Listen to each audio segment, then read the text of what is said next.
আজকে সকালটা আমার এত ব্যস্ততার মাঝে কেটে যাবে আমি ভাবতেই পারিনি। হ্যালো এভরিওয়ান, আসসালামু আলাইকুম। সবাইকে শুভ সকাল। তো সবাই কেমন আছেন? এই তো দেখতে পাচ্ছেন আমার ছেলে সোফায় বসে আছে। স্কুলের জন্য ওকে রেডি করে দিয়েছি, এখন টাটা দিচ্ছে। ছেলেকে নিয়ে চলে যাব স্কুলে। তো এখন 6:30 বাজে সকাল। তো সকালে দেখি আজকে অনেক রৌদ্র উঠেছে, মাশাল্লাহ ভালোই লাগতেছিল। তো মা ছেলে হাঁটতেছিলাম আর গল্প করতে করতে স্কুলে যাচ্ছিলাম। আমরা কিন্তু প্রতিদিন গল্প করতে করতে স্কুলে যাই। এই তো স্কুলের গেটে আমি দিয়ে দিলাম, বাবু চলে গেল। এখন আমি একটু যাব হাঁটতে। তো মোটা হয়ে গিয়েছি, এখন একটু হাঁটবো 5-10 মিনিট। এই তো ভিক্টোরিয়া পার্কে সবাই হাঁটতেছিল, আমিও তাদের পিছন পিছন হাঁটতেছিলাম। প্রায় আমি 5টা রাউন্ড দিয়েছি, বিশাল বড় একটা জায়গা। তো এই তো হাঁটতেছিলাম, হাঁটা আমার কমপ্লিট হয়ে গেছে। এখন আমি সবজির দোকানে গেলাম। সবজির দোকানে গিয়ে দেখি অনেক টাটকা টাটকা শাক আছে, সবজি আছে। তো আমি পাট শাক নিয়েছি, আর এখানে দেখতেছি মেহেদি। তো আমার চুলের জন্য আমি মেহেদি কিনে নিলাম 2 আটি, আর শাক নিয়ে নিয়েছি। তো এই তো মেহেদিটা আমি ভাইয়াকে বললাম একটা কাগজে করে দিয়ে দিতে। তো বাসায় চলে আসলাম, বাসায় চলে এসে নাস্তা বানাবো। এই তো নাস্তাটা আমার প্রায় কমপ্লিট হয়ে গেছে। আমি এখানে রুটি বেলে নিয়েছি, আর এই তো রুটিটা বানানো আমার কমপ্লিট হয়ে যাচ্ছে। ফুলকো ফুলকো রুটি হয়েছে, সাথে আমি পরোটাও বানিয়ে নিয়েছি। তো প্রথমে আমি রুটিটা ছেঁকে নিয়েছি।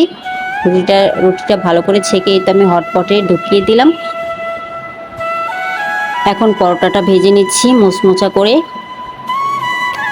তো নাস্তা বানানো আমার কমপ্লিট হয়ে গিয়েছে, এখন আমি একটু খেয়ে নেব। তো নাস্তা না খেয়ে কাজ করতে গেলে দেখা যাচ্ছে মাথা ঘুরায়, এই সেই অনেক খারাপ লাগে। তো নাস্তাটা কমপ্লিট করে আমি এখন নিয়ে এই চিংড়ি মাছটা রেডি করে নিয়েছি। চিংড়ি মাছটা রেডি করে এখন আমি এই তো এই কইটা দিয়ে আলু দিয়ে চিংড়ি মাছটা রান্না করব, আর পাট শাকটা রান্না করব। তো 2টা রান্না আমি একসাথে বসিয়ে দিয়েছি। পাট শাকটাও এই তো রান্না করে নিচ্ছি, আর ওই চুলায় চিংড়ি মাছটাও আমি রান্না করে নেব।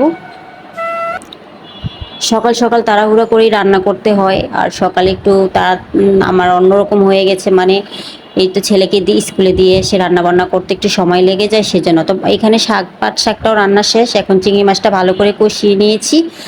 চিংড়ি মাছটা ভালো করে কষানো হয়ে গেছে, এখন কইটা আর আলুটা দিয়ে ভালো করে একসাথে কষিয়ে নেব কিছুক্ষণের জন্য।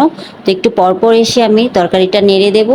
এই তো তরকারিটা কষানো হয়ে গেছে, এখন আমি ঝোলে দিয়ে দিলাম। তারপরে এই তো ঝোল দেওয়ার পরে এখন ঝোলটা ভালো করে ফুটে উঠেছে, এখন আমি দিয়ে দিয়েছি জিরার ফাঁকিটা। তো জিরার ফাঁকিটা দিয়ে তরকারিটা আমি আবারও একটু ভালো করে নেড়ে চেড়ে দেবো। প্রায় তরকারি আমার হয়েই গিয়েছে, ঝোলটা আর একটু শুকিয়ে নেব।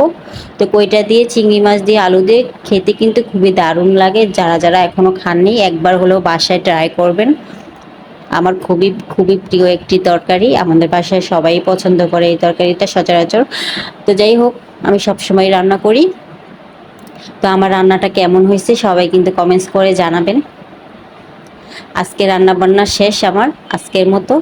সবাই ভালো থাকবেন, সুস্থ থাকবেন। আল্লাহ হাফেজ।